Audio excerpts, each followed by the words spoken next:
Hey everyone, welcome to Judging for the Win. I'm Dave, and this is my daily ruling. Today is this month's patron pick. Thank you so much to all of my wonderful supporters on Patreon. The topic that won the voting this time was commentary on mana abilities. This is no doubt a topic of intense interest recently on account of the recent changes for the definition of an activated mana ability, as detailed in my video on CR updates in the Hobbit set. I already talked about the change in general terms in that video, and I talked about the sort of problem that was likely the impetus behind this change in my video titled Winning the Game with an Illegal Play, which covered what would happen if you had a future site with one card in your library and a Laboratory Maniac in play. You could move the one card from your library to the stack and then tap the Selvala for its Parlay ability to help cast it, winning the game, even if you had no way to generate enough mana to finish casting that card. Situations like this have been floating around Melvin-centric internet communities ever since Selvala was printed. Another frequently cited scenario is casting a Panglacial Worm while searching your library and then using Selvala to draw a card during this process, where maybe the Panglacial Worm was the top card originally, but this trick lets you draw a different one, or maybe drawing the card that the original search effect was going to have you find. Fortunately, I never have to worry about such questions ever again, because after years of pleading, Wizards finally closed that loophole. In fact, if you needed any more evidence that someone from the rules team watches my channel, have a look at this. Players may not reverse actions that moved cards to a library, moved cards from a library to any zone other than the stack, caused a library to be shuffled, or caused cards from a library to be revealed. The nature of these types of actions makes them extra difficult to reverse in a fair way, and so the player is stuck with them. I think this also makes a great list of stuff that could disqualify something from being counted as a mana ability.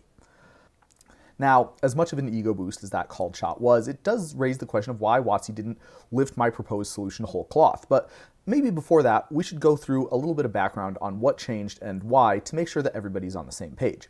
First up, what is a mana ability and why do they have special handling? A mana ability is just a special type of activated ability. There are triggered mana abilities too, but this discussion will focus on activated mana abilities because that's the type that changed and because the special handling afforded to activated mana abilities is behind most of the problems that the change was intended to fix. Interestingly, triggered mana abilities seem to be a little bit tamer as far as their effects are concerned. I could not find any examples of triggered mana abilities that did anything besides just add mana, but I'm sure the people in the comments will correct me if I'm wrong about that. So when you hear me say mana abilities in this video, I'm talking about activated mana abilities unless I specifically say otherwise. What special handling do mana abilities get? Now, there are three ways activated mana abilities are treated differently from ordinary activated abilities. The first is that mana abilities do not use the stack. Triggered mana abilities have this too, and it's the only type of special handling that they get.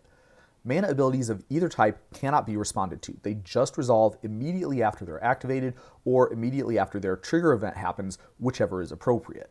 This means cards like Stifle can't be played as a force spike to like Stifle adding mana from a land, but it's also important for the next type of special handling, which is that you can activate mana abilities anytime something in the game is asking for a mana payment, even if you don't have priority. This is necessary for mana abilities to do their jobs. If you want to cast a Grizzly Bears or any other spell, there's a spot during the process of casting where you need to pay its costs. It is possible to add mana to your mana pool before you start the casting process, a practice referred to as floating the mana, but it is also legal to tap lands or activate other mana abilities during the process of casting the spell because the game is asking you for a mana payment. It's important to have this window because there are situations where floating mana would not work. For example, cards like Sandwell, Avenger Ace would not work if you had to tap mana ahead of time to pay for spells. You don't get priority in between the time when you exile the top 6 cards of your library and the time when the game asks you to pay for the spell that you chose out of them. Therefore, you would not know how much mana or what kind you would need to float. Fortunately, you can activate mana abilities during the process of casting that spell, so this isn't an issue normally. If you've seen my video on Deathrite Shaman plus Propaganda, you're familiar with an even more extreme example. There is no time in between the start of the Declare Attacker step and the time when you need to pay for Propaganda where any player gets priority. Since mana empties from your mana pool anytime the game transitions to a new step or phase, that means it is impossible to float mana to pay for this cost. You can only use mana for mana abilities. Situations like these are the justification for why mana abilities can be activated at times you ordinarily would not be able to activate abilities. Mana is such a fundamental part of the game that anything that restricts or denies players access to it is likely to have weird or unintended consequences. Even if you have no business casting a spell at those times, you might need the mana to do other things like buy out of a Leonin Arbiter or a Quenchable Fire. The third and final way that mana abilities are treated differently from ordinary activated abilities, aside from not using the stack and being able to be activated without priority under certain circumstances, is actually technically unrelated to the main topic that I'm covering, but I still want to talk about it because it's another example of the sort of problems that the recent change to the definition of mana abilities was meant to address. Let's say you control this Bog Initiate and an Ashnod's Altar. Could you sacrifice the Bog Initiate to Ashnod's Altar and end up making 2 black mana? The sensible answer to this is no, but let's take a close look at the process of activating abilities. When you activate any ability, even a mana ability, the process of doing that mirrors the process of casting a spell, and that means, just like what we were talking about earlier, in between the step where you calculate the cost and the step where you pay it, the player activating the ability has a chance to activate mana abilities. At first glance, this doesn't seem like it would be too problematic. After all, if you were going to activate Bog Witch normally, you probably wouldn't float the mana. You would probably say you're activating the ability and then tap a land and then resolve the ability, adding black. But remember, Bog Witch's ability is a mana ability, and you can activate any kind of mana abilities when you're trying to pay a cost. You could even say that you're activating this ability, and during the time that you get a chance to activate mana abilities to pay that ability's costs, you could say you're activating it again, and during the process of activating mana abilities to pay for that ability's costs, you would need some generic mana. So maybe you could activate Ashnod's Altar, sacrificing Bog Initiate to get that generic mana. And now you can use one of the mana that you got from sacrificing Bog Initiate to pay for each of those 2 activations of its ability that you previously announced. And so you can see this trick actually works. Or at least it did. There was a time in Magic's history when this was a thing that you could do, but the Fun Police caught wind of it and created this rule here, which gives mana abilities their third type of special handling. Unlike normal abilities, once you announce the activation of a mana ability, you cannot activate it again until it resolves. And like I said earlier, this is a great example of the sort of thing that can go wrong.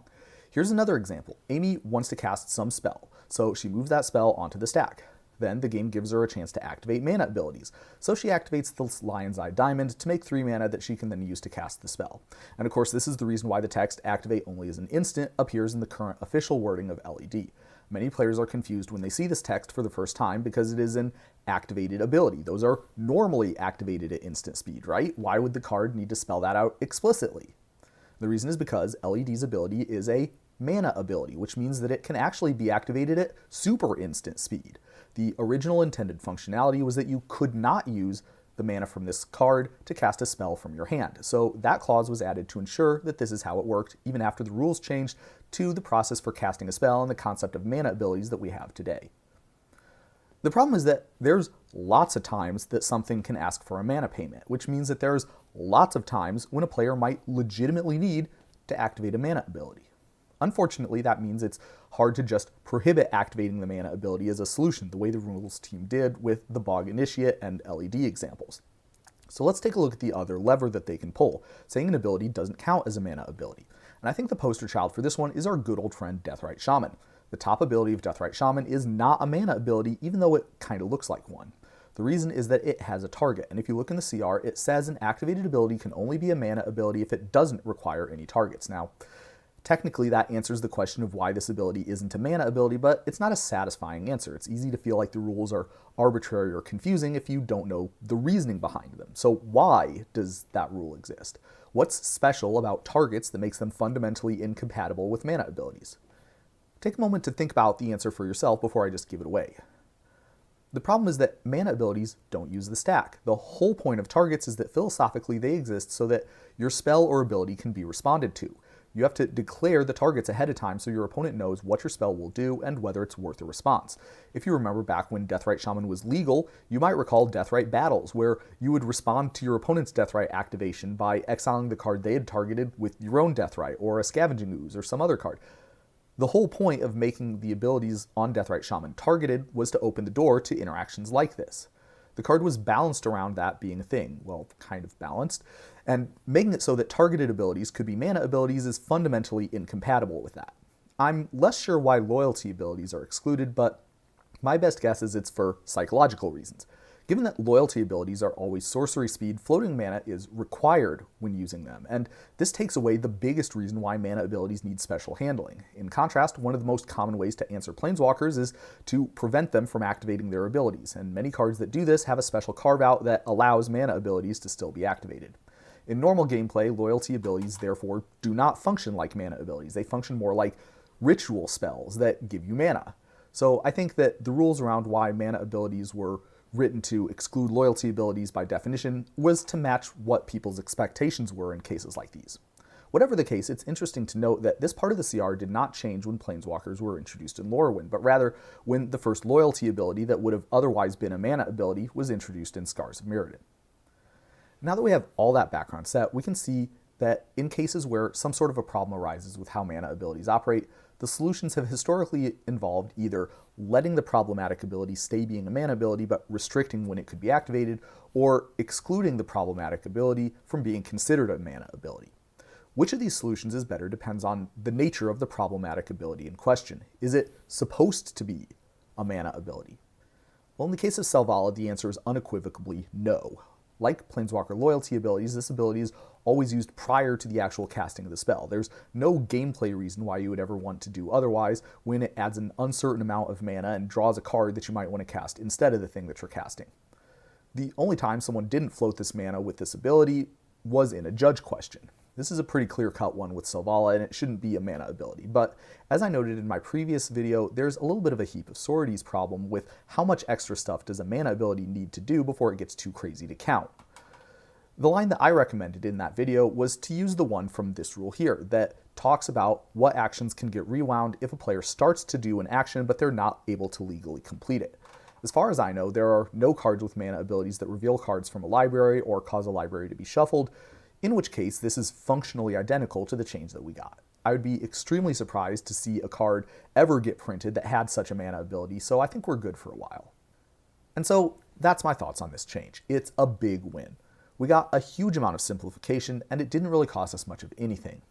Although updating this rule did cause a functional change for several cards, the impact on real games of Magic is negligible. There still is a potential for issues like this to come up though. For example, Pristine Talisman does still count as a mana ability, and with Nefarious Lich out, you can still make that situation from the original problem statement happen even without Selvala. I don't really see a viable way to stop this though, unless you were going to take an extreme hardline stance such as barring anything that has any additional effect besides producing mana from being a mana ability, or maybe errataing all these cards to have the extra effects be a triggered ability that triggers when they're tapped for mana. Neither of which is a better solution than just living with the fact that a weird thing could come up if you put 4 or 5 specific cards together. Some commenters have opined that they could have fixed all of this with an errata to Selvala et al. To give them the activate at instant speed rider from LED. Now I actually prefer the solution that we got to this because in real life, Selvala doesn't have any business being a mana ability. Cards like Millikin and Chromatic Sphere are a lot more reasonable seeming, but I don't mind seeing them change. There are a lot of problematic possibilities that can come up from drawing a card, or even milling one, as a result of replacement effects that interact with these things. And my read on the situation is that this is going to be one of those changes, like getting rid of the damage assignment order, that looks like it's going to be super radical, but in retrospect it doesn't change things as much as was originally thought. And in case anyone from the rules team really does watch my channel, now that we've got this one sorted out, here's a couple of related items from my wish list that we could do next.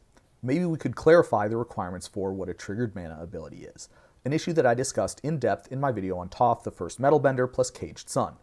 And maybe we could rework the definition of what it means to tap a permanent for mana, which leads to strange and unnatural results as discussed in my video on Seton Crozen Protector plus Leyline of Abundance. A wording like this, I think would be a lot closer to what most people's intuitive understanding of how it should work would be. That's all I have for you today. How did you do? Thank you again to all of my lovely supporters on Patreon. Join me again next time for another ruling. Until then, I hope you have a great day.